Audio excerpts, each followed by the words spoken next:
A madrugada sempre teve um peso diferente dentro do meu escritório.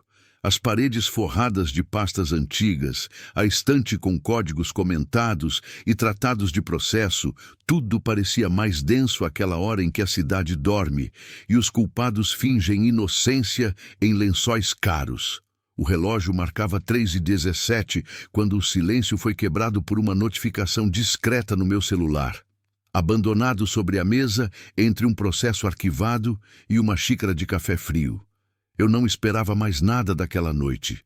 Tinha encerrado o último parecer às 23 horas, revisado uma petição de agravo, desligado as luzes do corredor e deixado apenas o abajur da mesa aceso, como um pequeno farol jurídico em meio à escuridão da cidade. Peguei o aparelho com a mecânica de sempre, sem grandes expectativas.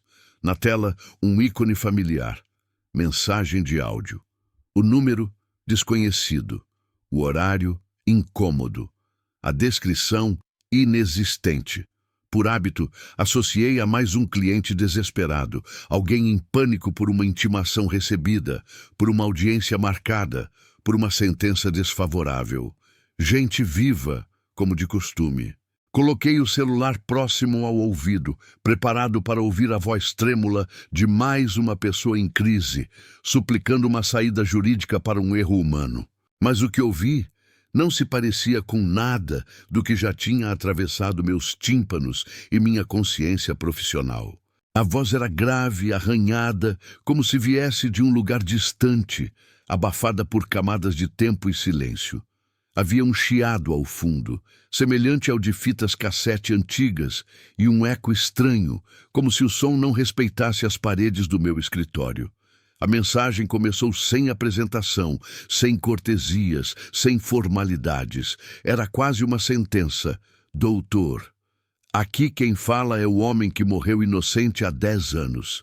E eu preciso da sua ajuda para reparar uma injustiça. Meu primeiro impulso foi o ceticismo. A mente treinada em provas, documentos e depoimentos contraditórios buscou explicações racionais. Alguém de mau gosto, uma brincadeira macabra, uma tentativa de extorsão emocional.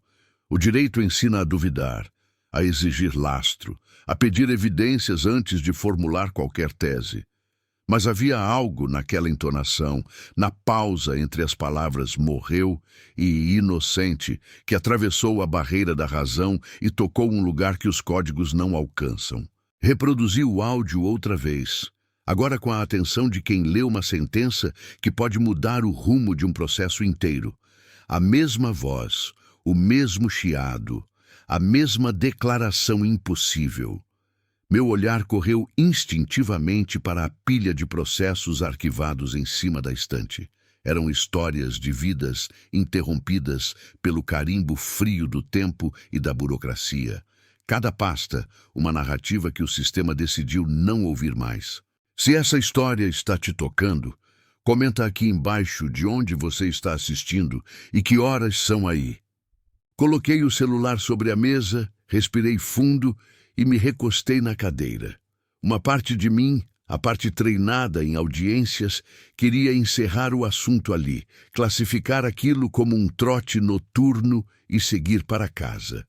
Mas outra parte, mais silenciosa e antiga, sussurrava que nem toda intimação chega em papel timbrado. Às vezes, a convocação vem em forma de sussurro, em plena madrugada, trazendo consigo o peso de uma alma que não encontrou trânsito em julgado na própria morte. Reproduzi o áudio pela terceira vez. Desta vez, prestei atenção a cada ruído de fundo, a cada respiração, a cada intervalo. Não havia som de televisão, não havia carros passando, não havia indícios comuns de um ambiente terreno. Havia apenas aquele chiado distante, quase como o ranger de folhas sendo folheadas, como se alguém, em algum lugar, estivesse reabrindo um processo antigo em uma prateleira que não pertence a este mundo. Doutor, aqui quem fala é o homem que morreu inocente há 10 anos, e eu preciso da sua ajuda para reparar uma injustiça. A frase ecoou na minha mente como um despacho, deferindo algo que eu ainda não tinha peticionado. A advocacia me ensinou que nenhum pedido deve ser ignorado sem análise. E ali, de forma inexplicável, um cliente impossível batia à porta do meu ofício, sem CPF, sem endereço, sem condição de pagar honorários, mas com uma urgência que atravessava o limite entre o mundo material e o espiritual. Abri o aplicativo de mensagens. Havia apenas aquele áudio, sem texto, sem foto de perfil, sem histórico de conversa. Toquei no número para ver mais detalhes. Nada, nenhum nome, nenhuma informação. Era como se o contato tivesse surgido apenas para aquela mensagem e, de alguma forma, não obedecesse às mesmas regras que os demais. A defesa começa pelo conhecimento dos fatos. Respirei fundo, como faço antes de uma sustentação oral, e escrevi a primeira pergunta, sem saber se seria respondida. Quem é você? Qual injustiça precisa ser reparada? A mensagem foi enviada. O duplo tique apareceu, mas não ficou azul. Subitamente, a tela ficou estática, como se o próprio aparelho hesitasse em fazer a ponte entre dois mundos que não costumam dialogar. Enquanto aguardava uma resposta que talvez nunca viesse, algo dentro de mim começou a mudar. De repente, o meu escritório já não era apenas um espaço físico com livros, diplomas na parede e uma mesa de madeira pesada. Tornara-se naquela madrugada uma espécie de antessala entre o tribunal dos homens e um tribunal maior, onde nem o tempo, nem a morte arquivam de verdade um caso sem que a verdade seja, um dia, confrontada. E pela primeira vez em muitos anos de carreira, senti que estava prestes a assumir uma causa que não constava em nenhum sistema eletrônico de distribuição. Uma causa que vinha do além. A resposta não veio imediatamente.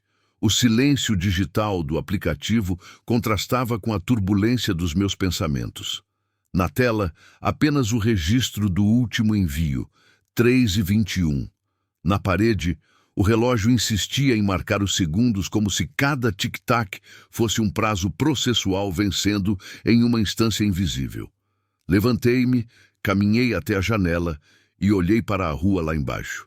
A cidade estava vazia, iluminada por postes amarelados e por alguns faróis dispersos. Nenhum movimento anormal, nenhum sinal de que o mundo tivesse percebido que naquela madrugada um morto havia contratado um advogado. Voltei para a mesa e puxei uma pasta antiga, quase por reflexo. Era um costume que eu desenvolvera nos últimos anos. Quando algo me inquietava, revisitar processos arquivados ajudava a lembrar que cada folha guardava um universo de escolhas, omissões e verdades parciais. Abri uma delas ao acaso. Tratava-se de um homicídio ocorrido 10 anos antes, em um bairro periférico, envolvendo um jovem acusado de matar o melhor amigo em um bar. Lembrei-me daquele caso. Eu havia acompanhado o processo de longe, como observador, porque na época eu ainda atuava no Ministério Público. A acusação havia sido sustentada com base em testemunhos frágeis, mas suficientes para produzir uma condenação. Folheei as páginas com mais atenção. O nome do réu, André Luiz Ferreira. A sentença descrevia, em linguagem técnica, a dinâmica do crime, o suposto motivo fútil, a comoção da comunidade.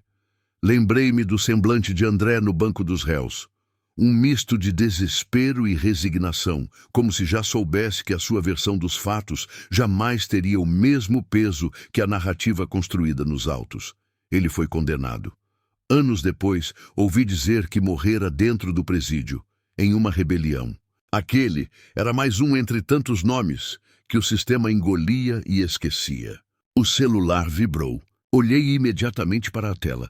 Uma nova mensagem de áudio, do mesmo número. A hora, 3h28. O corpo reagiu antes da razão. Senti um arrepio percorrer a nuca, como se alguém tivesse aberto uma janela invisível dentro do escritório. Apertei o play, mas desta vez coloquei o celular sobre a mesa, como se precisasse de uma distância mínima para suportar o que viria. Doutor, meu nome é André Luiz Ferreira. Fui condenado por um crime que não cometi, Morri dentro de um presídio há 10 anos. Desde então, aguardo que alguém reabra meu caso. O senhor recebeu minha intimação. Olhei para a pasta aberta à minha frente. O nome na capa era o mesmo, André Luiz Ferreira. As datas coincidiam. O processo arquivado. O réu morto. A causa aparentemente encerrada, pelo menos para os humanos. Naquele instante, o choque entre o mundo jurídico e o espiritual deixou de ser uma abstração filosófica. Tornou-se concreto, palpável, quase palpável, como o papel amarelado que eu segurava com dedos trêmulos. Reproduzi o áudio de novo, agora prestando atenção à escolha de palavras. Não era uma súplica comum. Ele não disse, por favor, não implorou como tantos clientes vivos costumam fazer. Ele falou em reabrir o caso e em intimação. Termos processuais, estranhamente ajustados a alguém que, em teoria, tinha tido seu ciclo encerrado pelo atestado de óbito. Era como se a própria linguagem do direito tivesse atravessado o véu da morte. Intimação de quem? Perguntei em voz alta, embora soubesse que o aparelho não captaria minha incredulidade. Digitei então. André, como você conseguiu falar comigo? E o que exatamente você espera que eu faça se o seu processo já foi julgado e você... Hesitei antes de escrever morreu, mas completei. Morreu há 10 anos. Enviei a mensagem. Poucos segundos depois, o duplo tique surgiu novamente sem ficar azul. Minutos se passaram. Peguei a sentença e comecei a reler com a mente dividida entre o mundo dos autos e a realidade impossível daquela conversa. A acusação descrevia uma briga por ciúmes, uma faca, uma testemunha ocular embriagada, um laudo pericial inconclusivo sobre a dinâmica dos golpes. As contradições, que na época pareceram apenas detalhes incômodos, agora brilhavam como sinais ignorados. Quando a notificação de nova mensagem surgiu, eu já não era o mesmo advogado que horas antes apenas cumpria prazos. Pressionei o play. Doutor, a morte não arquiva a verdade. Eu consegui falar com o senhor porque alguém do outro lado decidiu que meu caso ainda não transitou em julgado. Há um tribunal acima deste onde o senhor trabalha. Lá, os erros humanos não são apagados pelo tempo. São aguardados. E chegou a hora de reabrir o meu processo. A voz de André parecia mais nítida, como se a cada mensagem a conexão entre nossos mundos se fortalecesse. A expressão tribunal acima deste ressoou em mim com uma estranha familiaridade.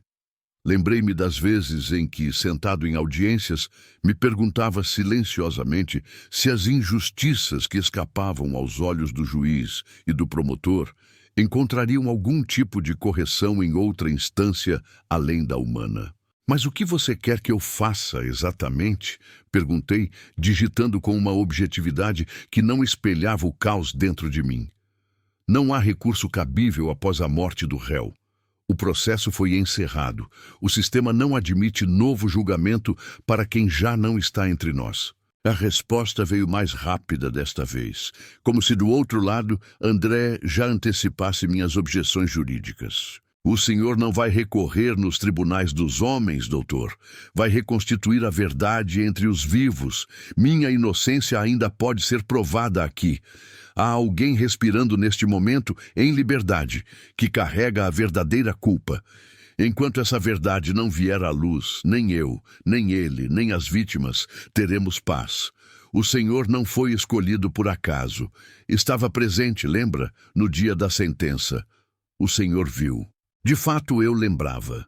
Não como parte nos autos, mas como um jovem promotor ainda em formação, assistindo à sessão do júri como estudo de caso.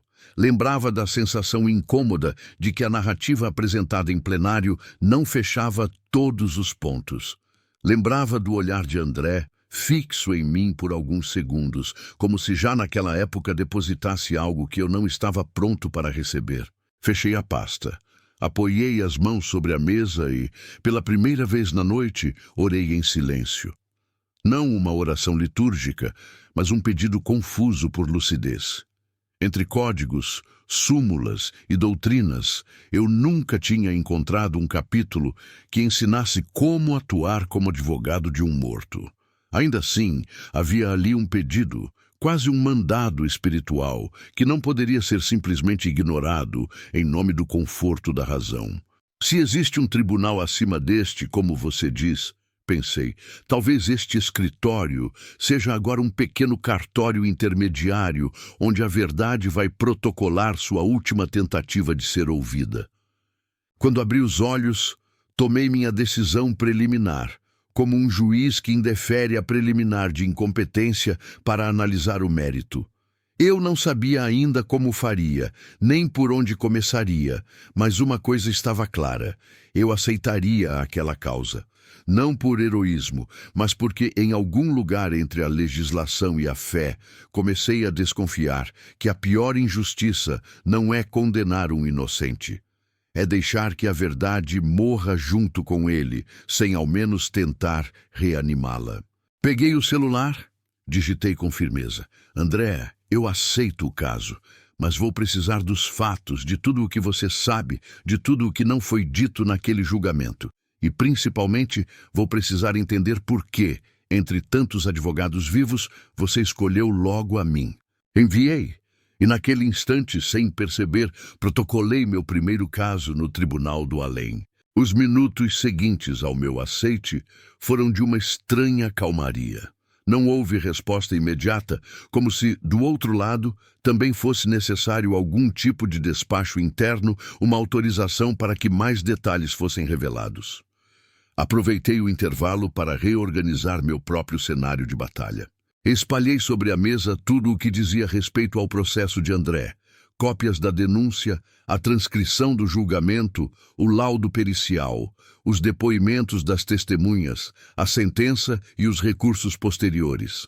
A cada folha manuseada, eu tinha a sensação de estar mexendo não apenas em papéis, mas em feridas antigas. A narrativa oficial era simples demais para ser verdadeira. 2 amigos em um bar, uma discussão, uma faca, um morto, um sobrevivente apontado como autor.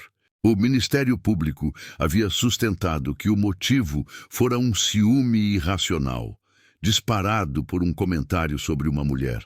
Uma testemunha embriagada, dona do bar, afirmara ter visto André desferir o golpe fatal.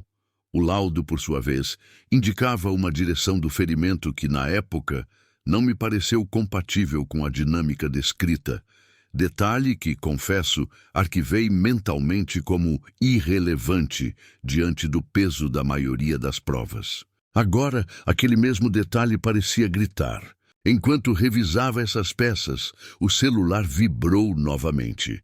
Uma nova mensagem de áudio, longa. Apertei o play, já preparado para ouvir não apenas detalhes técnicos, mas confissões emocionais que dificilmente caberiam em uma ata de audiência. Doutor, naquela noite eu não segurei a faca. Eu segurei o medo de ser o próximo.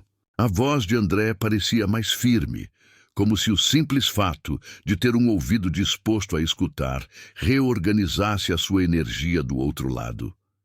Ele começou a relatar a noite do crime, não como constava nos autos, mas como ele a vivera. A cada frase, eu anotava em um bloco ao lado, como quem lavra uma ata entre 2 planos de existência. Segundo André, o verdadeiro autor do crime não era ele, mas um terceiro envolvido que jamais fora citado nos autos. Um homem chamado Roberto, conhecido no bairro por pequenos delitos e por transitar entre os mundos do tráfico e dos favores clandestinos. Naquela noite, havia uma dívida antiga em jogo, um acerto de contas disfarçado de briga de bar. O amigo que morreu, Carlos, não era o alvo original. André afirmava que, ao perceber a confusão, virou-se de costas para evitar mais discussão. O golpe veio pelas costas da vítima e, no pânico, todos procuraram uma explicação rápida. Ela recaiu sobre o mais próximo, o mais conveniente, ele. Doutor, o senhor sabe como funciona, disse a voz, com uma ironia triste. Quando as provas são fracas, alguém precisa ser forte o suficiente para carregar a culpa. Reproduzi o trecho 2 vezes. As minhas anotações começaram a se parecer com um contra-roteiro à versão oficial do processo. No entanto, algo ainda me incomodava. Por mais que o relato de André fosse verossímil, eu não podia basear qualquer reabertura de investigação apenas na palavra de um espírito, por mais que a minha fé, naquele instante, estivesse sendo lentamente rearranjada por aquela experiência. A advocacia, mesmo quando dialoga com o invisível, precisa de elementos concretos entre os vivos. Você mencionou um tal de Roberto, digitei após o fim do áudio. Esse nome não aparece em lugar nenhum nos autos. Por quê? Ninguém o citou? Ele não foi ouvido? Não havia registro dele naquela noite? A resposta veio em outro áudio, quase imediata. Como se André estivesse ao meu lado, caminhando pelo mesmo labirinto mental. Ele estava lá, doutor. A dona do bar o viu, mas ela devia dinheiro a ele e tinha medo. Se dissesse o nome dele, sabia que a próxima briga não acabaria em um só golpe. Então, o medo escolheu por ela. Ela me viu segurando o amigo caído, tentando estancar o sangue, e decidiu que aquilo bastava para me colocar como autor. Os outros se calaram. No bairro, o silêncio também é uma forma de sobreviver. Comecei a folhear de novo o depoimento da testemunha ocular. Em nenhuma linha ela mencionava outra pessoa próxima o suficiente para desferir o golpe. Ao contrário, sua narrativa era segura, quase ensaiada. Descrevia a faca, o movimento, o xingamento, o grito final. Tudo encaixado como um roteiro bem escrito, talvez bem demais. E por que você não disse o nome dele no julgamento? Perguntei. Por que não apontou esse Roberto no plenário, diante do júri? O silêncio que se seguiu antes da próxima mensagem de áudio foi mais pesado que os anteriores. Quando o som retornou, havia na voz de André algo que eu só costumava ouvir em réus prestes a confessar uma omissão irreversível. Porque eu também tive medo, doutor. A mãe dele estava na plateia, os amigos dele espalhados pelo salão. Eu já era um homem marcado pelo rótulo de suspeito. Se eu apontasse o dedo para ele sem provas, corria o risco de sair dali condenado na justiça e perseguido aqui fora. No fim, escolhi calar. Acreditei que a verdade iria aparecer sozinha, mas ela não apareceu. E depois, já era tarde demais. Ali, naquele reconhecimento tardio, vi a falha mais humana de todas, a esperança passiva. A crença de que a verdade por si só um dia emergiria sem esforço, sem risco, sem enfrentamento. Na prática forense, eu já tinha visto isso acontecer com testemunhas, vítimas e até com juízes. Agora, via com clareza que essa aposta silenciosa também pode custar uma vida inteira. E, no caso de André, até a morte. Fechei os olhos por um instante e respirei fundo. Minha mente de advogado começou a traçar um plano. Se eu quisesse reabrir aquele caso no plano terreno, precisaria encontrar a dona do bar, verificar se Roberto ainda estava vivo, localizar qualquer registro paralelo daquela noite, boletins de ocorrência, fofocas de bairro, histórias contadas em voz baixa nas esquinas e, sobretudo, confrontar a versão oficial com o que agora se apresentava como uma contranarrativa espiritual. Abri uma nova pasta física vazia e escrevi na capa, em letras firmes, Caso André Luiz, reabertura espiritual. Coloquei ali minhas anotações, separando-as dos autos oficiais. Era como manter duas dimensões do mesmo processo, o que o sistema registrara e o que o além agora pretendia trazer à tona. Naquele momento, percebi que não estava apenas diante de um caso jurídico, estava diante de um chamado vocacional. Ser advogado espiritual, naquele contexto, significava atuar na fronteira entre a lei dos homens e a justiça de algo maior. E essa fronteira, eu sabia, não estava nos códigos, nem nas súmulas, estava dentro de mim. Vamos começar pelo começo, escrevi. Quero que você me conte, em detalhes, tudo o que aconteceu nos dias que antecederam o crime. Quem eram você, Carlos e Roberto, antes daquela noite? Toda culpa tem uma origem, e toda inocência também. Enviei a mensagem e, sem perceber, dei início à fase de instrução de um processo que, se desse certo, não apenas reescreveria a história de André, mas colocaria à prova o próprio conceito de justiça com o qual eu havia convivido por toda a minha vida. A fase de instrução é, em qualquer processo, a mais delicada. É ali que as versões deixam de ser meras palavras soltas e começam a tomar forma diante de provas, contextos e contradições. No meu escritório, entretanto, aquela instrução tinha uma peculiaridade. Uma das partes principais não podia mais ser intimada pelos meios tradicionais. Em vez de oficial de justiça, eu tinha mensagens de áudio atravessando um abismo invisível. André começou a contar sua história em fragmentos, como se estivesse revisitando a própria vida em sessões de regressão jurídica. Ele descreveu a infância em um bairro simples, a amizade com Carlos desde a escola, a aproximação gradual com pequenos delitos na adolescência e, sobretudo, a entrada de Roberto em suas vidas. Roberto era mais velho, carismático e, aos poucos, passou de figura admirada a influência perigosa. Era o tipo de homem que sabia usar o medo como moeda de troca. Ele nos ajudava, às vezes, disse André em um dos áudios.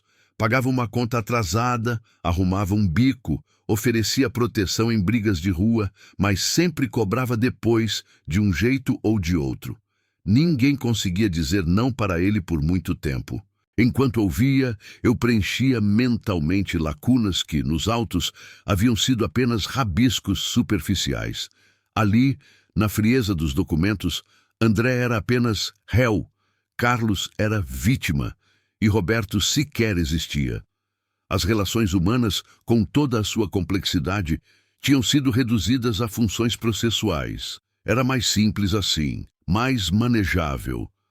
Mas na madrugada daquele escritório, essa simplificação se revelava como um dos primeiros estágios da injustiça.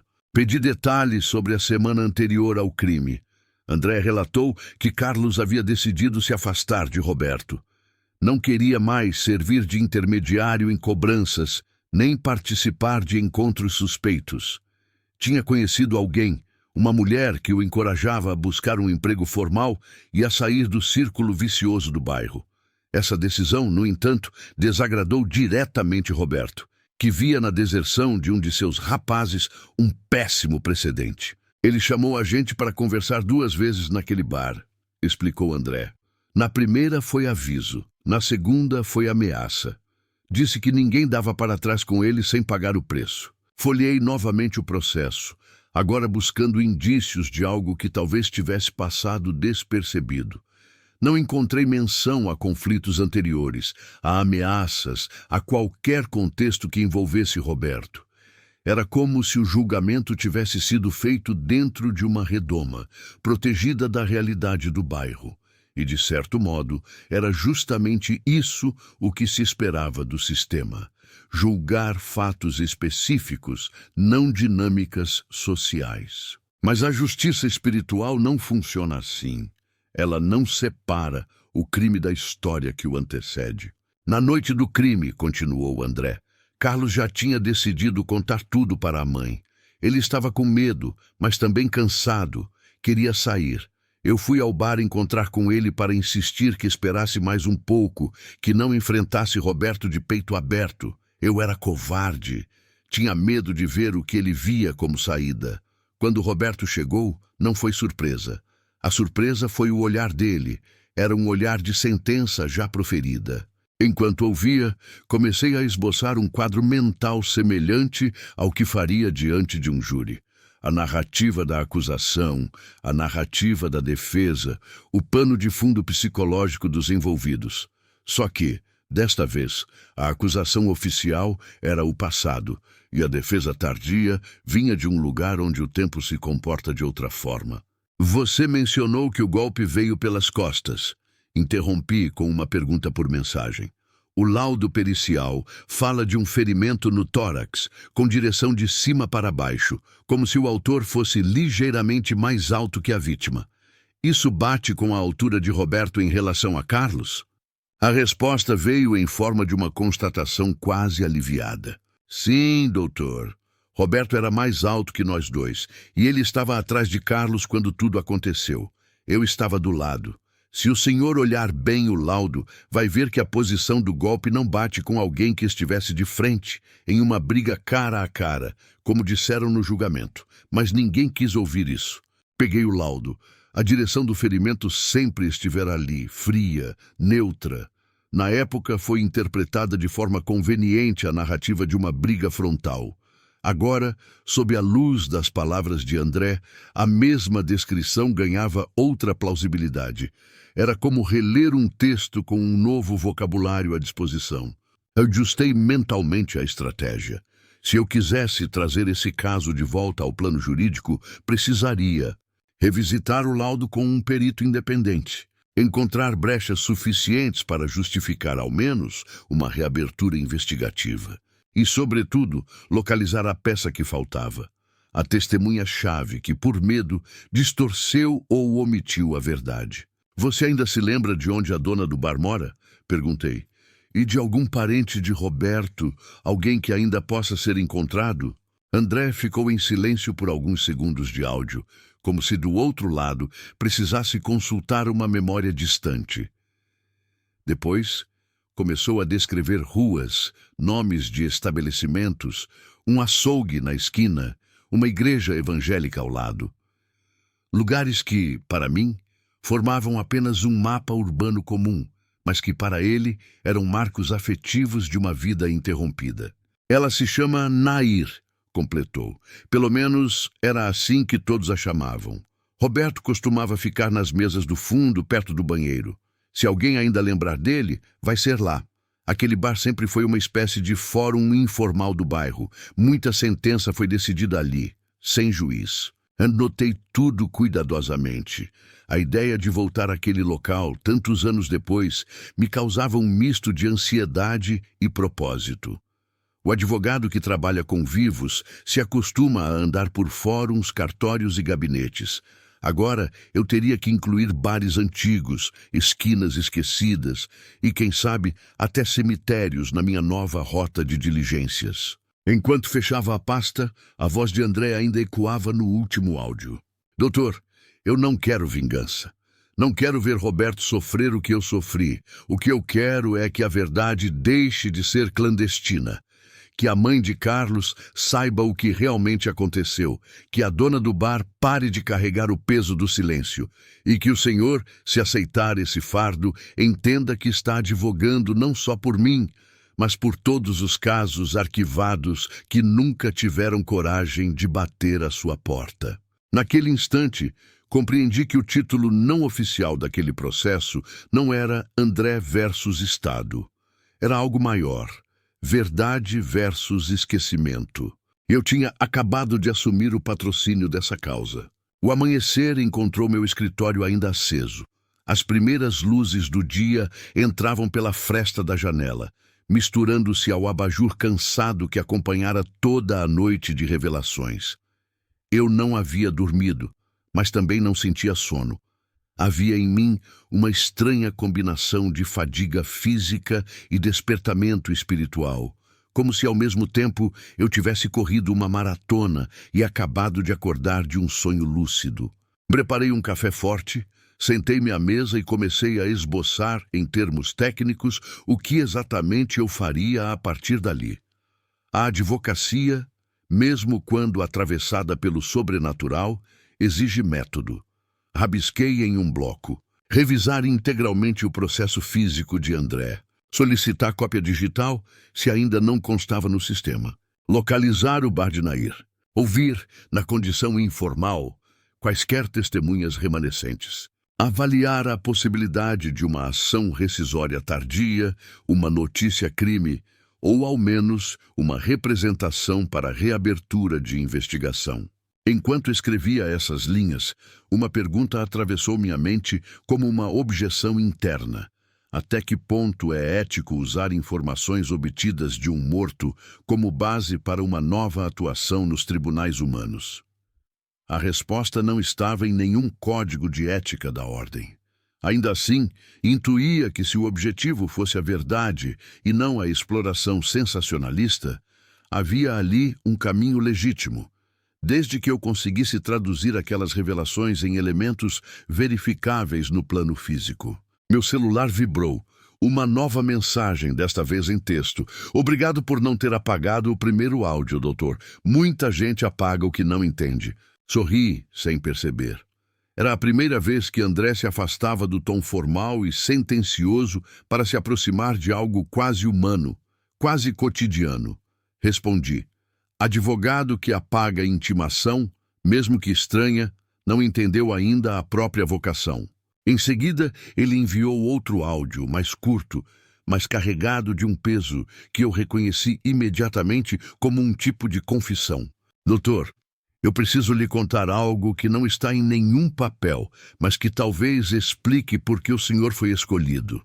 Na noite do julgamento, quando o júri se retirou para decidir, eu fiz uma oração silenciosa. Não pedi para ser absolvido a qualquer preço. Pedi para que, se eu fosse condenado injustamente, um dia alguém se incomodasse o suficiente com o meu olhar para reabrir a história. Naquele dia, quando me levaram algemado para o presídio, eu me lembrei do Senhor. Do jeito como o Senhor me olhou, como se soubesse que havia algo errado. Eu agarrei esse olhar como último recurso. Engoli em seco. Lembrei-me com nitidez daquela sessão do júri. Eu era apenas um espectador, um jovem profissional ainda apaixonado pelo ideal de justiça, mas já começando a se acostumar com o peso dos ritos. Lembrei-me, sim, de ter sentido um incômodo. Lembrei-me também de tê-lo sufocado sob a justificativa de que o sistema funciona, os jurados sabem o que fazem. Talvez naquela noite eu tenha cometido minha própria forma de omissão silenciosa. Ninguém é absolvido da própria omissão, pensei. Nem advogado, nem juiz, nem promotor. Talvez seja isso o que o tribunal acima de nós observa com mais rigor.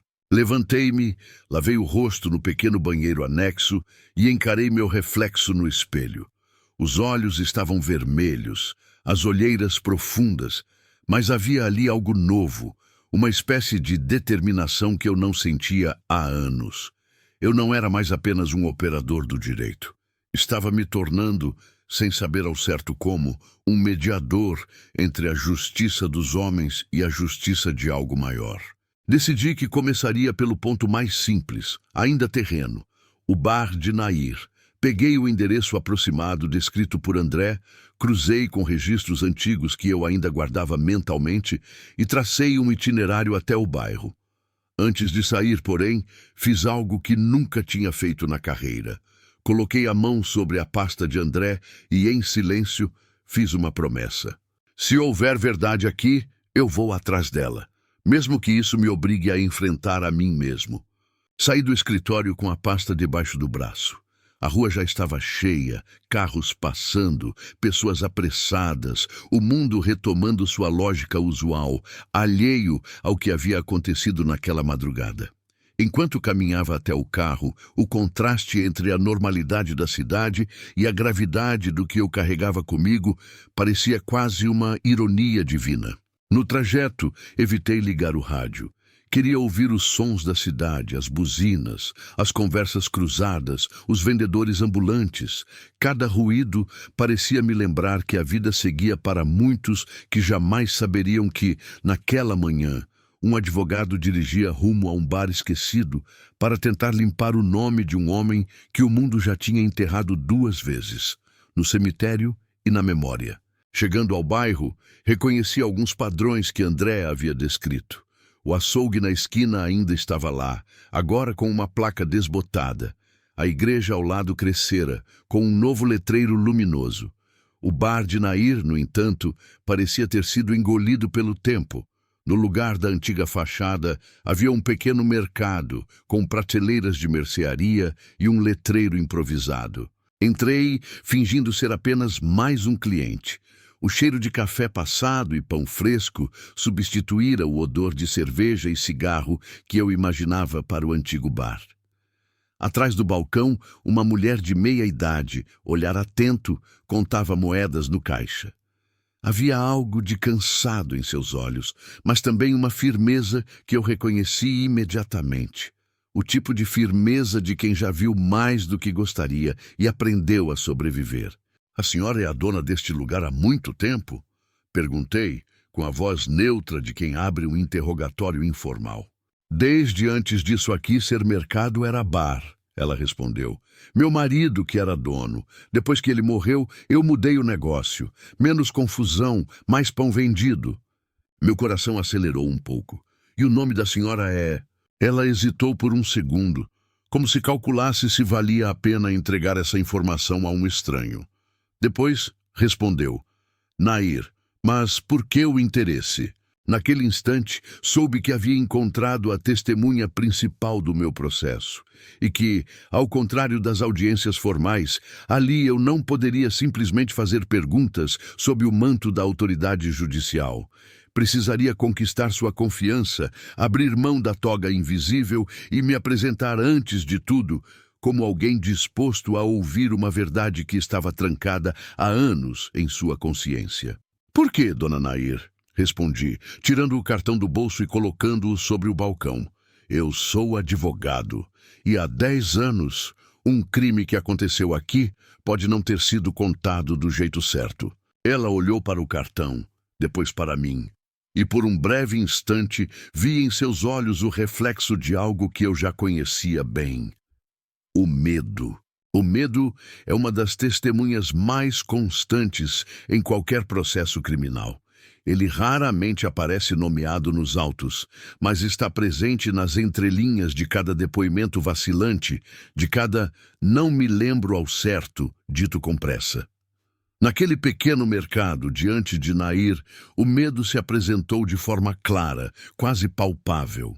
Ela segurou o meu cartão por alguns segundos, como se o peso de 2 palavras, advogado criminalista, reacendesse memórias que ela esforçava-se para manter adormecidas. Seus olhos fitaram o chão por um instante antes de voltarem para mim. "Eu já falei tudo o que tinha para falar na época", disse, em tom defensivo. "O que passou, passou. Aquele rapaz... Como era mesmo o nome? André. Ele já morreu, não foi? O que é que o senhor ainda quer com isso?" Não havia como explicar que a minha fonte principal de informação era justamente o morto em questão. Então, optei pelo caminho possível. A verdade, dentro dos limites compreensíveis. Quero entender se tudo o que foi dito naquela época corresponde ao que, no fundo, a senhora carrega aqui dentro. Respondi, apontando discretamente para o peito. Porque a justiça dos homens arquiva processos, mas a consciência não. Ela desviou o olhar, incomodada. Começou a ajeitar produtos nas prateleiras, embora estivessem perfeitamente alinhados. "O senhor é de família daquelas mães que não aceitam a culpa dos filhos, é? Que ficam procurando cabelo em ovo para dizer que o juiz errou?" "Não", respondi calmamente. "Eu sou de uma família em que a gente tenta dormir à noite, e às vezes, para conseguir isso, precisa revisitar o passado." Houve um breve silêncio. Um cliente entrou, comprou um pacote de cigarros, saiu. Nair atendeu com eficiência automática, sem tirar completamente os olhos de mim. Quando a porta se fechou, ela suspirou fundo. "O senhor está mexendo com coisa perigosa", murmurou. "Aqui, nesse bairro, a gente aprende cedo que tem coisa que é melhor não ser dita. E a senhora também aprendeu que tem coisa que é impossível esquecer", retruquei com suavidade. Como o rosto de um rapaz caindo no chão do seu bar, sangrando, e o silêncio das pessoas em volta. Ela me encarou surpresa. "O senhor não estava lá. Como sabe disso?" "Porque eu li o processo", respondi. "E porque em toda cena de crime há detalhes que escapam às linhas formais, mas não escapam à memória de quem viu. A senhora viu mais do que disse em juízo, dona Nair, e é isso que está me trazendo aqui." Ela apertou os lábios, lutando contra algo interno. Vi o conflito em seu rosto. De um lado, a lealdade ao pacto de silêncio que sustentara sua sobrevivência todos aqueles anos. De outro, o peso crescente de uma verdade sufocada. Roberto ainda está vivo? Perguntei de forma direta. O nome caiu no ar como um objeto proibido. Nair empalideceu levemente. Olhou para a porta, depois para os fundos do mercado, como se esperasse que alguém surgisse de repente. Eu não falei esse nome para o senhor, disse, semicerrando os olhos. Não falei. Quem disse foi alguém que quer me ver morta. A constatação implícita em sua frase era suficiente para mim. Eu não precisava mais provar a existência de Roberto. Ele agora estava nos autos da nossa conversa. Não, dona Nair, corrigi com calma. Quem disse foi a sua própria consciência. Eu só perguntei. A senhora preencheu o silêncio. Ela se encostou no balcão, exausta. Aquele breve diálogo parecia ter consumido mais energia emocional do que uma manhã inteira de trabalho. Depois de alguns segundos, tirou o avental, virou a placa da porta para fechado e apontou para uma pequena mesa nos fundos, onde provavelmente no passado muitos diálogos semelhantes, mas mais escuros, haviam acontecido. Se o senhor quer ouvir, então sente-se, disse resignada. Mas saiba que depois de hoje, talvez nem o senhor, nem eu tenhamos a mesma vida de antes. Sentei-me, abrindo discretamente minha pasta. Não tirei gravador, não peguei papel imediatamente. Às vezes, o excesso de formalidade espanta a verdade. Preferi ouvir primeiro com a atenção inteira, como um confessor sem batina. Nair começou devagar, repetindo trechos da versão oficial que constava nos autos. Falou da briga, do copo quebrado, dos xingamentos. À medida que avançava, porém, sua voz vacilava em pontos específicos, justamente nos pontos em que André afirmara que a história oficial dera uma guinada conveniente. E o golpe? Perguntei, quando ela descreveu o momento culminante. A senhora viu quem segurava a faca? Ela hesitou. O silêncio que se seguiu foi tão denso que o barulho distante de um caminhão de gás na rua soou quase como um alívio. Nair esfregou as mãos, entrelaçando os dedos trêmulos. Eu vi o resultado, disse por fim. Vi o Carlos caindo, vi o André segurando ele, vi o sangue, mas na hora exata do golpe, doutor, eu já tinha desviado o olhar. Eu tinha medo. Eu sabia que qualquer um que olhasse demais para certas coisas podia virar alvo também. Mas em juízo, a senhora disse que viu André desferindo o golpe. Lembrei, sem acusação na voz, apenas constatando um fato. Eu disse o que precisava dizer para continuar viva, rebateu com uma franqueza cortante. A polícia queria um nome, o promotor queria um culpado, o bairro queria uma explicação. Eu dei o nome que estava mais perto, o que ficou com o sangue nas mãos, mesmo que fosse tentando salvar o amigo. As palavras dela eram, para mim, ao mesmo tempo uma confirmação e uma sentença. Confirmavam a versão espiritual de André. E sentenciavam, de forma indireta, o sistema que se contenta com a aparência de resolução, mesmo quando a verdade permanece de pé, do lado de fora do fórum. E Roberto, insisti com cuidado, onde ele estava naquele momento? Ela respirou fundo, como quem finalmente se rende. Ele estava atrás do Carlos, admitiu, perto do banheiro. Eu vi ele passando a mão na cintura como se fosse pegar alguma coisa. Depois ouvi o grito. Quando olhei de novo, o Carlos já estava no chão e o André ajoelhado. O olhar de Roberto... Doutor, aquele olhar não era de quem tinha acabado de ver um amigo morrer. Era de quem tinha terminado um serviço. As peças encaixaram-se com uma precisão cruel. A direção do golpe descrita no laudo, a posição de Roberto, o medo instalado no ambiente. A injustiça não estava apenas no resultado final, mas em toda a construção narrativa que se seguiu. Por que a senhora nunca disse isso antes? Perguntei, embora já soubesse a resposta. Porque aqui não tem testemunha protegida, doutor, respondeu amarga. Aqui, quem fala demais morre cedo.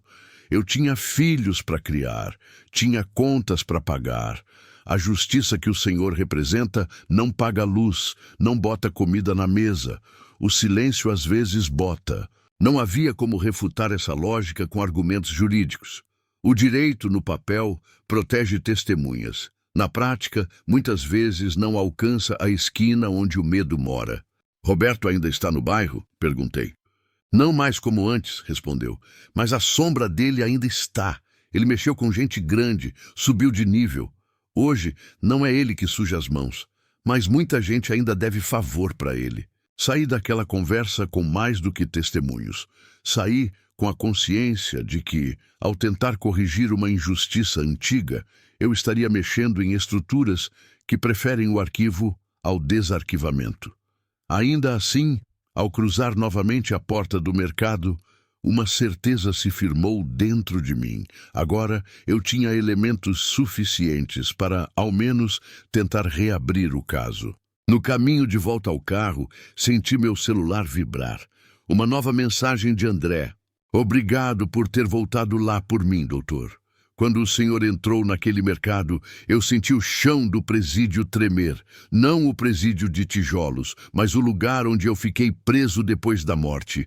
Cada verdade dita aqui liberta um pouco de lá. E pela primeira vez, compreendi que aquele processo tinha dois juízos ocorrendo simultaneamente. Um nos registros humanos, outro em camadas invisíveis da existência. E que, de alguma forma misteriosa, ambos estavam interligados. De volta ao escritório, espalhei sobre a mesa não apenas os documentos oficiais, mas também as anotações da conversa com Nair. A cada linha, a cada detalhe, a narrativa jurídica tradicional se desmontava, revelando-se como um mosaico de meias-verdades, medos e conveniências. Eu agora tinha, em essência, 3 pilares. O laudo pericial, cuja descrição do golpe era mais compatível com a posição de Roberto do que com a de André. O testemunho extraoficial de Nair, admitindo que nunca viu o autor do golpe, apenas o resultado. As informações espirituais de André, que, embora intangíveis, coincidiam com elementos verificáveis. A tarefa, a partir dali, era transformar essa conjunção frágil em algo capaz de atravessar a barreira do ceticismo institucional. Abri um novo documento no computador e comecei a rascunhar uma peça que eu jamais havia elaborado antes. Não se tratava de um recurso tradicional, mas de uma representação dirigida ao Ministério Público, solicitando a reabertura investigativa de um caso de homicídio com possível autoria diversa. Usei linguagem técnica, mas não fria. Descrevi, ponto a ponto, as inconsistências do processo original, a evolução social do bairro, o medo que pode ter moldado depoimentos e, sobretudo, a necessidade ética de se reexaminar uma condenação, ainda que o condenado já estivesse morto. Em momento algum, mencionei o áudio de André, não por vergonha, mas por prudência. O sistema de justiça, ainda que ciente da existência de fenômenos espirituais em muitos corações, não está preparado para recebê-los como prova formal. Porém, nada me impedia de deixar que a verdade espiritual guiasse meu raciocínio jurídico, desde que o resultado fosse sustentado por elementos palpáveis. Enquanto escrevia, percebi algo curioso.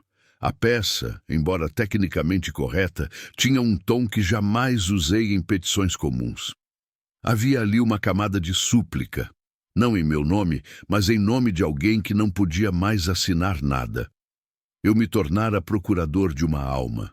Parei por um instante, recostei-me na cadeira e fechei os olhos. Senti uma presença leve, como se alguém estivesse de pé à porta do escritório, sem ousar entrar por completo. Não era medo, era respeito. Uma hesitação humilde. "Pode entrar, André", murmurei sem abrir os olhos. "Este escritório agora também é seu." Um arrepio percorreu meus braços, não como um frio comum, mas como a sensação de água corrente sobre a pele. Abri os olhos lentamente. Claro, não havia ninguém visível ali, mas o ambiente parecia diferente. O ar, mais denso, a luz do abajur, levemente alterada, Para muitos, isso seria apenas imaginação. Para mim, naquele contexto, era uma forma de intimação espiritual. Continuei a digitar, agora com a certeza de que não estava só. Ao final da tarde, tinha uma primeira versão da representação. Imprimi, corrigi à mão, reescrevi trechos. A perícia precisava ser central, sem depender do sobrenatural. Reformulei o argumento em torno de um possível erro de interpretação da dinâmica do crime. Sugeri a oitiva complementar de Nair em ambiente seguro. Propus a localização de Roberto para esclarecimentos. Em cada parágrafo, a mensagem silenciosa era a mesma. Há uma chance razoável de erro. E a justiça não deveria temer reexaminar seus próprios passos. Enviei um rascunho da peça para o meu próprio e-mail, como costumo fazer com textos importantes. Antes de desligar o computador, porém, decidi enviar uma mensagem para André, não em forma de áudio, mas em texto, talvez para provar a mim mesmo que eu aceitava essa comunicação como algo natural naquele momento. Já tenho um caminho, escrevi, mas preciso que você esteja preparado para algo. Mesmo que a verdade venha à tona, talvez o mundo não lhe peça desculpas. O sistema não sabe se desculpar. No máximo, corrige-se. E às vezes, tarde demais. A resposta veio alguns minutos depois, em um áudio curto, carregado de uma serenidade que eu raramente via em clientes vivos. Doutor, eu não preciso de desculpas, preciso de luz. A culpa não é um peso que eu quero jogar de volta em ninguém. É um laço que precisa ser desatado para que todos possamos seguir. Se o Senhor conseguir isso, mesmo que ninguém me peça perdão, eu vou me sentir pela primeira vez absolvido. Havia naquele conceito de absolvição algo profundamente espiritual. Não se tratava apenas de uma absolvição formal, escrita em papel timbrado, mas de uma libertação interior. Tanto para ele, quanto para quem, consciente ou não, participou da injustiça. Ao anoitecer, decidi que iria pessoalmente ao Ministério Público no dia seguinte, apresentar a representação em mãos. Poderia simplesmente protocolar eletronicamente, como em qualquer petição comum, mas algo me dizia que esse caso exigia presença, olhar, voz. Eu precisaria, de certo modo, advogar pela causa antes mesmo de ela ser oficialmente distribuída. Antes de encerrar o dia, porém, ocorreu-me uma pergunta que eu ainda não tinha feito, talvez por temê-la. André, escrevi, o que aconteceu com você depois que morreu?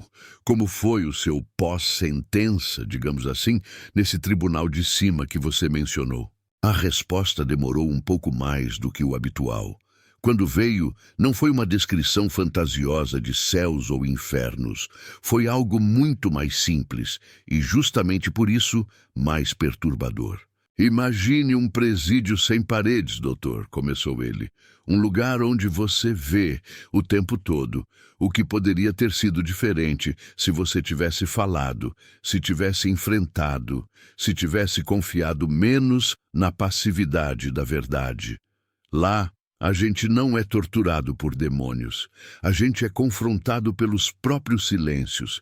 Eu ouvi muitas vezes minha própria voz calada repetindo: ele não foi o autor, diga o nome certo. Mas eu não disse, e isso me prendeu mais do que qualquer grade. A visão que ele descreveu desenhava um tipo de purgatório moral, onde a pena não é imposta de fora, mas reconstruída de dentro, a partir da consciência. Não havia ali vingança divina, havia coerência. Quando o senhor ouviu meu áudio naquela madrugada, concluiu André, uma porta se abriu, não só para mim, para todos que, de alguma forma, ficaram presos numa história mal contada. O senhor não está só reabrindo um caso, está abrindo precedente. Encerramos a comunicação naquela noite com um silêncio compartilhado. Ele em seu plano, eu no meu escritório. Cada um à sua maneira, preparando-se para enfrentar instâncias diferentes do mesmo julgamento. Na manhã seguinte, vesti o terno com uma solenidade que há muito tempo não sentia. Não era apenas uma roupa de trabalho. Era uma espécie de armadura ritual para o que eu estava prestes a fazer. Peguei a pasta de André, agora mais robusta com as novas anotações, e segui para o prédio do Ministério Público. O fórum, como sempre, exalava aquela mistura de formalidade e cansaço. Advogados apressados, servidores carregando pilhas de processos, estagiários em corredores apertados. A justiça humana, em toda a sua engrenagem barulhenta, seguia seu curso. Ao atravessar a catraca, senti um contraste intensificar-se dentro de mim. De um lado, o peso do rito. De outro, a leveza da convicção de que naquele dia eu não estava apenas cumprindo um protocolo. Estava pleiteando, em nome de um morto, o direito de ser escutado. Dirigi-me ao gabinete de um promotor com quem já havia trabalhado em outras ocasiões. Um profissional sério, mas não insensível. Sabia que se houvesse uma chance de minha representação ser levada a sério, começaria por ali. Após aguardar alguns minutos, fui recebido. Ele me cumprimentou com cordialidade, oferecendo-me uma cadeira. Vejo que trouxe companhia pesada, disse, apontando para a pasta abarrotada. O que temos aí? Mais um pedido de acordo, revisão criminal? Respirei fundo. Temos um pedido de reexame, na verdade, de um caso de homicídio ocorrido há 10 anos, réu já falecido, processo aparentemente encerrado, mas com indícios consistentes de erro na autoria. Ele arqueou as sobrancelhas interessado. Réu morto, autoria duvidosa. Sabe que o sistema não é muito afeito a mexer em túmulos, não sabe? A não ser os metafóricos, claro. Talvez esteja na hora de mexer em ambos. Retruquei com leveza controlada. O senhor sabe que, em tese, a morte do réu extingue punibilidade, mas não extingue a verdade, e há consequências vivas dessa história até hoje. Entreguei-lhe a representação com os anexos. Enquanto ele folheava, mantive o silêncio. Era a narrativa, agora em linguagem jurídica, que deveria falar por si. Ele passou os olhos pelos tópicos: laudo pericial, depoimento de Nair, ausência de menção a Roberto, contexto de medo no bairro. Interessante, murmurou. Muito interessante. Confesso que não é todo dia que alguém vem aqui pedir justiça para um morto. Não é só para ele, corrigi delicadamente. É para a vítima verdadeira, que talvez nunca tenha sido nomeada como tal em sua totalidade. Para a comunidade que aprendeu que é possível condenar o mais próximo, em vez do mais provável. E ouso dizer, para o próprio sistema, que precisa se reconciliar com os casos que arquivou apressadamente. Ele inclinou-se para trás na cadeira, avaliando-me com um olhar misto de curiosidade e respeito. Posso fazer uma pergunta mais pessoal? Disse. Claro. O que fez o senhor reabrir esse caso agora? 10 anos depois, o que o tirou da pilha de processos esquecidos? Havia muitas respostas possíveis. A técnica seria dizer que, ao reler antigos arquivos, notei inconsistências. A verdadeira, porém, era bem menos confortável para um ambiente tão formal. Vamos dizer, comecei escolhendo com cuidado, que uma parte interessada me procurou e que, embora essa parte já não conste nos cadastros civis, a sua necessidade de justiça continua ativa. Ele sorriu de lado. Está me dizendo que o cliente é póstumo? Estou dizendo que a consciência não morre com o atestado de óbito, respondi. Nem a nossa, como operadores do direito, nem a de quem viveu o processo por dentro. Eu estava presente naquele júri, ainda no início da carreira. Tenho carregado desde então uma sensação incômoda sobre esse caso, e recentemente tive acesso a elementos que reforçam a suspeita de erro. Prefiro chamá-los de intimações não convencionais. Não mencionei áudios, nem madrugadas, nem vozes do além. Mas também não neguei, em essência, que havia algo espiritual impulsionando aquele movimento. Ele me encarou por alguns segundos, como se ponderasse até que ponto valia a pena mergulhar nessa camada menos visível da explicação. A lei não prevê recurso de alma penada, comentou meio em tom de piada, mas prevê sim a possibilidade de revisão quando surgem novos elementos, ainda que tardios. Folheou novamente a peça, detendo-se nos trechos sobre o laudo pericial e o depoimento de Nair. Essa testemunha toparia ser ouvida de novo? Perguntou. Acredito que sim, desde que lhe seja oferecida alguma forma de segurança. Ela carregou esse peso por 10 anos. Talvez esteja pronta para dividi-lo. Ele assentiu pensativo. Vou admitir que parte disso me interessa não apenas como promotor, mas como homem, confessou.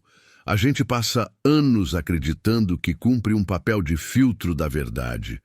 De vez em quando é saudável questionar o próprio filtro. Fechou a pasta com cuidado. Vou analisar com calma. E, se entender viável, vou propor pelo menos uma investigação complementar. Não posso prometer correção histórica completa, mas posso prometer que esse caso voltará a existir para nós. Saí daquele gabinete com uma sensação estranha. Não a euforia de uma vitória, mas o alívio de ter, ao menos, recolocado a peça no tabuleiro. No elevador, peguei o celular e digitei uma mensagem curta para André. Seu caso foi oficialmente desarquivado da memória de quem pode fazer algo a respeito. Agora, vamos ver como o tribunal de cima e o de baixo dialogam. A resposta veio quase instantaneamente. Obrigado, doutor. O senhor não imagina como é ouvir que meu nome foi pronunciado de novo em um lugar onde só pronunciaram minha culpa. Naquela noite, de volta ao escritório, percebi que algo em mim também começava a ser julgado. Meu próprio passado, minhas omissões, meus casos em que aceitei a narrativa oficial sem maiores questionamentos, estavam em fila, batendo à porta da memória. Talvez esse fosse o verdadeiro risco de aceitar uma causa vinda do além. Não apenas defender um morto, mas permitir que ele, de alguma forma, também me defendesse de mim mesmo. Os dias seguintes foram marcados por uma estranha convivência entre o cotidiano e o extraordinário. Enquanto eu atendia clientes comuns, discutia contratos, elaborava defesas em processos de rotina, um fio invisível mantinha-me conectado a algo maior. O desfecho do pedido de reabertura do caso de André. De tempos em tempos, eu abria o sistema eletrônico para verificar se havia algum despacho, algum movimento. Nada. O silêncio processual agora soava tão inquietante quanto o silêncio das madrugadas em que os áudios dele chegavam. Certa noite, já em casa, meu celular vibrou novamente. Era André. Eles estão falando de mim, doutor, disse a voz, em tom quase surpreso. Senti uma movimentação diferente. É como se lá em cima alguém tivesse tirado meu nome de uma prateleira empoeirada. O senhor soube de alguma coisa? Verifiquei o sistema no mesmo instante. Havia um registro recente. O promotor havia determinado a reabertura de investigação preliminar, com a designação de um novo perito para revisar o laudo antigo e a intimação de Nair para depoimento sigiloso. Um pequeno passo para os homens, um avanço imenso para uma alma. Sim, respondi, anexando uma captura de tela da movimentação, embora ele não precisasse dela no sentido literal. Seu caso agora tem nova vida no papel. Vamos ver como isso reverbera nos corações. Ele enviou outro áudio, mais longo, com uma gratidão contida. Durante anos eu ouvi, aqui onde estou, outras histórias como a minha. Gente que foi esquecida por erros, por descaso, por pressa. Alguns se revoltam, outros se apagam. Eu escolhi esperar. Não sabia que a minha espera seria atendida por alguém que um dia apenas cruzou meu olhar num salão de júri. A justiça, doutor, às vezes tem caminhos que nem os anjos compreendem. Enquanto ouvia, uma pergunta começou a se formar em mim, incômoda, insistente. Até onde eu deveria ir? Minha atuação no plano humano já estava claramente delimitada. Acompanhar a investigação, proteger Nair, pressionar moralmente as instituições, se necessário. Mas havia outra dimensão que começava a se impor. A responsabilidade espiritual pelo que eu estava desencadeando. Se por um lado, trazer a verdade à tona poderia libertar André e aliviar consciências, por outro, poderia acionar reações perigosas entre os vivos. Roberto, se ainda tivesse influência, não veria com bons olhos a ressuscitação de uma história que ele provavelmente considerava enterrada. Numa das noites seguintes, enquanto revisava mentalmente essas possibilidades, tive um sonho. E naquele contexto, eu já não ousava classificá-lo como mero produto da imaginação. No sonho, eu estava em um tribunal imenso, sem paredes visíveis, mas com uma sensação clara de recinto. Não havia juízes togados, nem promotores ou defensores como os conhecemos. Havia presenças, umas mais luminosas, outras mais densas. No centro, uma espécie de tribuna, onde eu estava de pé, com a pasta de André nas mãos. Uma voz, que não vinha de lugar algum em específico, perguntou: "Você entende o peso de advogar por alguém que já não pode se contradizer?" Respondi no sonho com a mesma honestidade que tentava cultivar quando acordado. Entendo o risco, mas entendo também o peso de não fazer nada. Minha omissão, nesse caso, seria uma segunda condenação. A voz silenciou por um tempo que não sei medir. Depois disse: "A justiça verdadeira não teme revisitar sentenças, mas exige que quem a invoca esteja disposto a ser julgado junto com elas." Acordei com o coração acelerado, o suor frio colando a camisa à pele. Não havia vozes, nem luzes estranhas no quarto. Apenas a memória nítida daquela frase ecoando. Uma espécie de aviso, talvez, de que esse processo não era unilateral. Eu também estava sendo avaliado. No dia seguinte, recebi uma ligação inesperada. Era o promotor. "Preciso que o senhor venha ao gabinete", disse ele. "Nair foi ouvida, e há algo que o senhor precisa saber." Voltei ao prédio do Ministério Público com um misto de apreensão e esperança. No gabinete, ele não demorou a ir direto ao ponto. "Ela confirmou o que o senhor sugeriu na representação", disse. "Admitiu que não viu o exato momento do golpe, que apenas presumiu a autoria de André porque o viu segurando o corpo. E, mais importante, mencionou Roberto, com todas as letras." Senti um aperto no peito, uma espécie de catarse silenciosa. "Isso muda o enquadramento?" perguntei. "Muda, no mínimo, a interpretação das provas", respondeu ele. "Estamos diante de uma condenação possivelmente construída sobre uma cadeia de suposições, e se uma delas cai, todas as demais balançam." Houve um breve silêncio antes de ele continuar. "Já determinei diligências para localizar esse Roberto. Não sei se vamos encontrá-lo disposto a falar. Talvez nem vivo ele esteja mais. Mas juridicamente, já temos elementos para reconhecer que sim, há dúvida razoável sobre a autoria. E ainda que isso não possa mais absolver André de forma plena, porque o sistema não tem protocolo para tal em caso de morte, podemos ao menos registrar oficialmente essa dúvida. Aquilo era, em termos formais, semelhante a uma revisão póstuma, um reconhecimento de falibilidade, uma meia absolvição que, no papel, poderia parecer pouco, mas no plano espiritual tinha peso de sentença. Quando deixei o gabinete, enviei imediatamente uma mensagem para André, relatando o conteúdo da conversa. A resposta demorou mais do que o habitual, como se, do outro lado, também fosse necessário algum tipo de deliberação coletiva sobre o significado daquela notícia. Quando o áudio chegou, sua voz estava diferente, menos carregada de dor, mais leve quase. "Doutor, aqui. Quando uma dúvida sincera é reconhecida, ela tem valor de verdade parcial. Não é absolvição completa, mas é como abrir uma janela num quarto escuro. Muita coisa já muda com isso. A culpa deixa de ser sentença única e passa a ser hipótese entre outras. Isso liberta mais do que o senhor imagina." Naquele instante, compreendi que o processo de André não se resolveria com um único ato grandioso, mas com pequenas correções acumuladas, tanto no sistema humano quanto no espiritual. E que, ao fim, talvez a maior vitória não fosse um carimbo oficial, mas a simples mudança de narrativa em torno de seu nome. Algumas semanas depois, as diligências sobre Roberto trouxeram uma notícia ambígua. Ele havia morrido há alguns anos, em circunstâncias nunca totalmente esclarecidas. Não havia, portanto, como responsabilizá-lo penalmente por nada. A morte, mais uma vez, extinguia a punibilidade, pelo menos para os homens.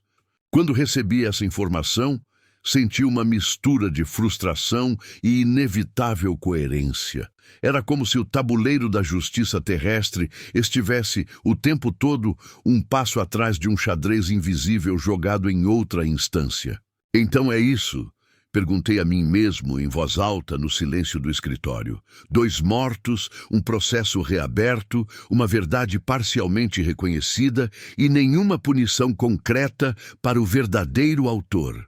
Enviei a notícia de André com o cuidado de contextualizá-la. Roberto se foi, escrevi. Não haverá tribunal humano para ele. Mas, se o que você descreveu sobre o presídio sem paredes é verdadeiro, imagino que o julgamento dele esteja ocorrendo em outra sala. A resposta veio em um áudio mais longo, reflexivo. Doutor, eu senti quando ele chegou aqui, disse André. Não como vizinho de cela, mas como alguém que finalmente precisou ouvir, sem os aplausos do medo, o eco de seus atos. A justiça que ele enfrenta agora não precisa de algemas, nem de juiz batendo martelo. Precisou apenas colocá-lo frente a frente com todas as vidas que foram deformadas pelas escolhas dele. A mãe de Carlos, a minha mãe, a própria dona Nair. Não cabe a mim desejar punição. Cabe a mim, agora, decidir o que faço com o alívio de saber que a verdade está, enfim, em processo de ser encarada por todos os envolvidos. Houve uma pausa e então ele continuou. O senhor, doutor, foi o único dos vivos que aceitou embarcar nessa revisão. O tribunal de cima reconhece isso, não como mérito para envaidecer, mas como responsabilidade. O senhor agora sabe que, às vezes, uma notificação pode vir em forma de áudio de madrugada, e que nem todo cliente que bate à sua porta vai estar respirando. Isso muda a forma como o senhor verá cada caso daqui para frente. Ele tinha razão. Desde o início dessa história, algo em mim havia sido recalibrado. Passei a olhar para os processos não apenas como caixas de fatos, mas como narrativas inacabadas, mesmo quando formalmente encerradas. Passei a perguntar silenciosamente em audiências se aquele olhar cabisbaixo no banco dos réus não escondia uma verdade que o medo impedia de sair. E você? Perguntei em uma das últimas mensagens que enviei naquela fase. O que acontece com você agora? Seu caso, de certa forma, foi revisto. Ainda que sem um carimbo vermelho de inocente, há um reconhecimento de dúvida razoável. Isso altera sua situação processual aí em cima? Ele respondeu com uma metáfora que, vinda de alguém que convivera tão de perto com o sistema penal, fazia um estranho sentido. Digamos que, se antes eu estava em regime fechado, agora me encontro em progressão, disse. Não porque alguém tenha simplesmente decidido ser generoso, mas porque o conjunto de fatos foi reavaliado. Eu mesmo precisei encarar minhas omissões, meu medo, minha passividade. O Senhor me ajudou a provar que eu não fui o autor do golpe, mas isso não apaga o fato de que eu também silenciei quando poderia ter falado. A justiça verdadeira não absolve só pelo contraste com uma culpa maior. Ela examina cada camada. Aquela visão de justiça, como um processo dinâmico, contínuo, mexeu profundamente com o meu entendimento. Percebi que, enquanto na Terra buscamos sentenças definitivas, lá em cima tudo parece estar em constante revisão, não por instabilidade, mas por um compromisso com a verdade em sua totalidade. Então o senhor me pergunta o que acontece comigo agora? Concluiu André. Acontece que, pouco a pouco, o peso que me prendia aqui diminui. Cada pessoa que reconhece a possibilidade de erro, no meu caso, tira um grão da balança. E um dia, quando o último grão cair, talvez eu esteja pronto para seguir. Não por vingança satisfeita, mas por verdade reconhecida. O caso de André começou discretamente a circular em rodas jurídicas especializadas. Um artigo foi escrito por um jovem pesquisador, mencionando-o como exemplo de necessidade de instrumentos mais claros para revisões post-mortem. Seminários sobre erro judiciário passaram a citar, ainda que sem nomes completos, a história de um homem condenado com base em depoimentos frágeis e contextos de medo. Eu assistia a tudo isso com um misto de distanciamento e proximidade. Distanciamento porque, oficialmente, eu era apenas o advogado que ingressara com uma representação. Proximidade porque eu sabia que por trás de cada slide de PowerPoint havia uma alma que por muito tempo esperara exatamente por aquele tipo de reflexão. Numa tarde chuvosa, enquanto organizava meu arquivo físico, deparei-me novamente com a pasta de André.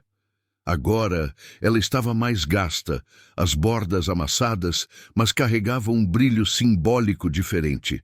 Já não era apenas um símbolo de injustiça, era um monumento à coragem tardia. Decidi então escrever algo que não constaria em nenhum processo, em nenhuma publicação oficial. Uma espécie de parecer íntimo, dirigido não a juízes, mas a mim mesmo. Nele, registrei: caso André Luiz Ferreira. Resultado: humanidade parcialmente absolvida, sistema parcialmente corrigido, consciência definitivamente inquieta.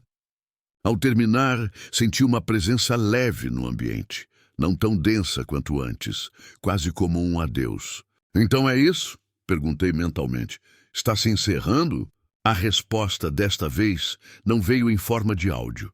Veio como um pensamento que não parecia meu, mas que eu podia ouvir com nitidez. Os advogados dos vivos encerram processos com sentenças. Os advogados das almas encerram com propósitos. O propósito aqui foi alcançado. Agora outros virão.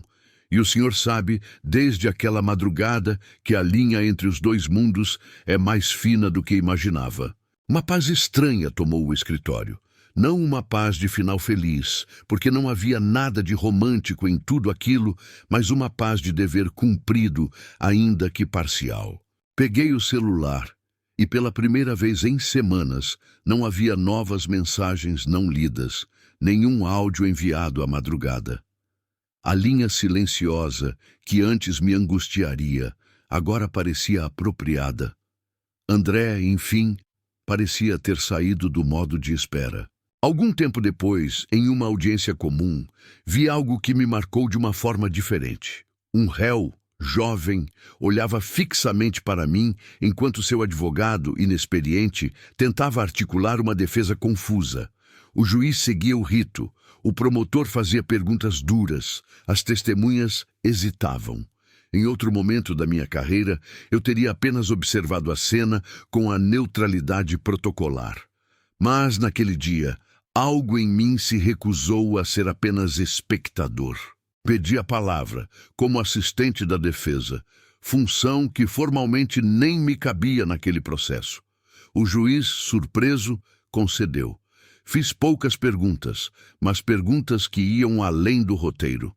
Perguntei sobre medos, sobre pressões, sobre quem talvez estivesse invisível naquela sala, influenciando silêncios. Ao final, não houve absolvição imediata nem reviravolta cinematográfica. Houve, no entanto, uma pausa, uma decisão adiada para que novas diligências fossem feitas, uma abertura, ainda que pequena, para a dúvida razoável. Ao sair do fórum, lembrei-me do áudio de André, da sua voz dizendo que, às vezes, a maior injustiça não é condenar um inocente, mas se recusar a reabrir uma história mal contada. E percebi que, a partir daquele caso, eu havia decidido que, sempre que possível, lutaria contra esse segundo tipo de injustiça. Naquela noite, de volta ao escritório, sentei-me na mesma cadeira em que meses antes ouvira pela primeira vez uma voz vinda do além. As paredes, o abajur, os livros, tudo estava igual. Mas eu não era o mesmo. Havia algo em mim que havia sido conduzido a julgamento e, de certa forma, absolvido com a condenação da minha própria omissão. Olhei para o celular sobre a mesa. Ele estava silencioso. Por um instante, pensei em como tudo começara. Um áudio de madrugada, um cliente morto querendo reparar uma injustiça. Sorri, cansado, mas sereno. Se essa história está te tocando, comenta aqui embaixo de onde você está assistindo e que horas são aí. Imaginei dizendo, não apenas ao público de um vídeo, mas a qualquer consciência que em algum lugar esteja aguardando a coragem de revisitar o passado. Antes de apagar as luzes, peguei uma folha em branco e escrevi no cabeçalho: Escritório Espiritual, Casos Arquivados. Abaixo, deixei linhas vazias. Sabia intimamente que outros nomes viriam, outras madrugadas, outros áudios improváveis. E no rodapé da página, escrevi a frase que, desde então, passou a guiar não apenas meu trabalho, mas minha compreensão sobre a fina linha entre os dois tribunais.